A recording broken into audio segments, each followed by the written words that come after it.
Welcome to Shadowland.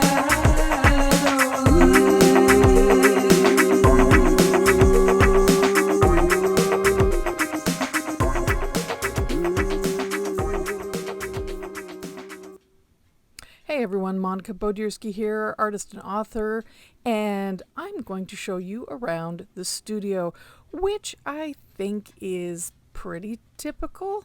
There's a little incense there. You know, I create a lot of my artwork here, the Shadowland Tarot, also the House of Shadows Lenormand, and, well, lots of artwork over the years, I must say. And sometimes you need your studio space to be very creative, maybe a little bit messy. But I thought I'd share a tour, at least, of some of the things around here, just to give you an idea of what goes on. So, you know, the Shadowland Lenormand is coming out in fall, and it is basically the House of Shadows Lenormand, but I did a whole lot of watercolor for the ink drawings, and I actually redrew quite a few of them.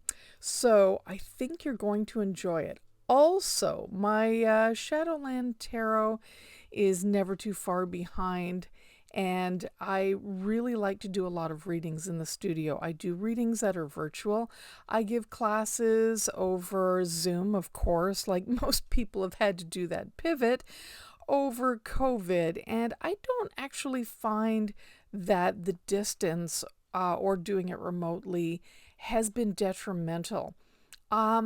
I don't know. I'm sure other people would say they really need to be in someone's presence, but I've found that I'm okay to do email readings as well, and I don't know if it's just that I've been doing it for so long. Reading remotely is not what I would consider difficult.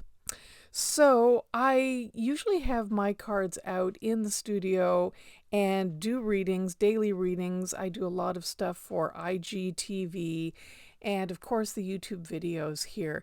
And somebody asked me if I read with my deck, and I kind of said, yeah, I guess I'm vain. I don't know. Maybe I'm just lazy, but they're kind of easy for me to read, and I can be objective and get into the layers. Now, my studio tends to look a little teensy bit like Halloween for most of the year. Okay, 365 days. Who am I kidding? It can get a little messy, but that is actually kind of an organized bit of a mess that you're looking at. And, you know, like I said, the studio's pretty typical, I guess, for a creative person. I don't know. What do I have to gauge? I have my artwork up and around in the hallways, and this was one of my dimensional pieces from a while ago. And of course, I need the Halloween Wheel of Fortune to see how my day is going to go. My partner does that too. I have quite a few shadow boxes left from gallery shows that I did, and really this is where shadow work kind of started. It was with artifacts and with used items and putting them together, symbols, and it was just great fun. I just loved it. It's not that far different from any other witching that you might do. You put spells together through ingredients. You know how it goes. It's pretty typical witchy stuff. Oh, why are we back at my messy studio? Oh, well, here we go again. Believe it or not, that is on a 3-tier drawer that you can see filled with goodies.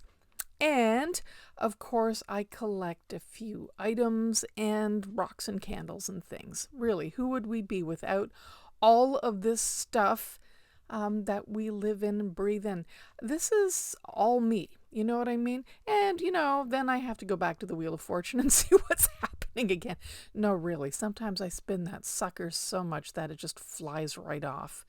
I also collect bottles, but not for resale and not fanatically.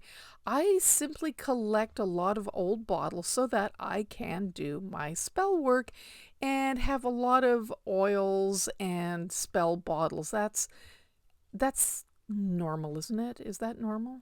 I not 100. What is normal anyway? I ask you. So I kind of work in a magic shop, so in that context, I would say that it's pretty average witch. Yeah, that's it. Also, I did a lot of collage work with old photos and not only collecting items from vintage and antique shops and putting them together, but symbols that you find in the cards, they're very similar, right? You know what's going on when you have a lock and a key, Lenormand style.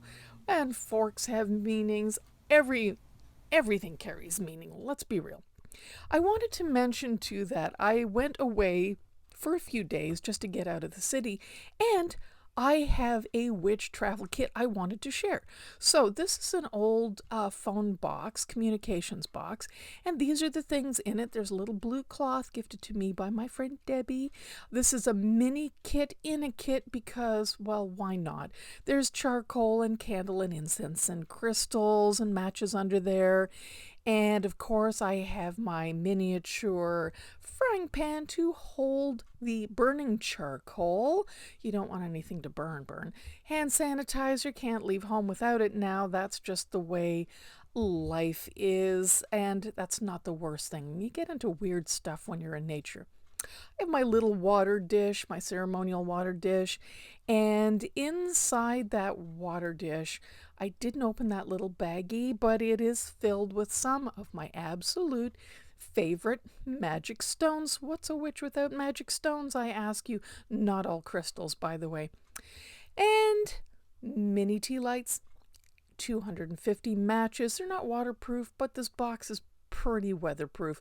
A compass in case GPS, hashtag middle of nowhere. It's good to have a compass if you're going to wander into the woods. I also have this really, really old manicure kit, which has tiny scissors and little pokey things because, well, you never know when you'll need little pokey things. And yes, don't laugh, I do have some Jewish heritage in there. So I like Hanukkah candles for mini spell candles. And of course, a mason jar. And in that jar, though you can't see it, there's a candle on one of these little bent hook thingies so you can light a candle safely in the jar and collect stuff. And you don't want to do that without rubber gloves because you want to stay safe. You never know what you're picking up, okay? And a spoon for digging in dirt and some baggies because, oh, and a fork too, because, sometimes we need graveyard dirt. What can I tell you? And incense. I would never leave home without incense and charcoals. That's just part of my cabinet there. So I also take cards and I check sometimes before we go on a trip. I say, what's that trip going to look like? And this particular trip said, well, you are going to understand deception somehow. You're going to maybe run into it or question yourself. It's going to be a very bountiful harvest of which you're collecting things. And, well, it's going to give you a real feeling of security and feeling anchored and hopefulness, I do believe, and renewing partnerships and love on that trip. And I must say, that is exactly what happened. It was a phenomenal, if brief, foray into Northern Ontario for 4 glorious days. Even though we were driving for some of that, it is just so gorgeous to be canoeing on a river and just enjoying turtles and nature. I hope you enjoyed that. Thanks for watching, and I'll talk to you soon.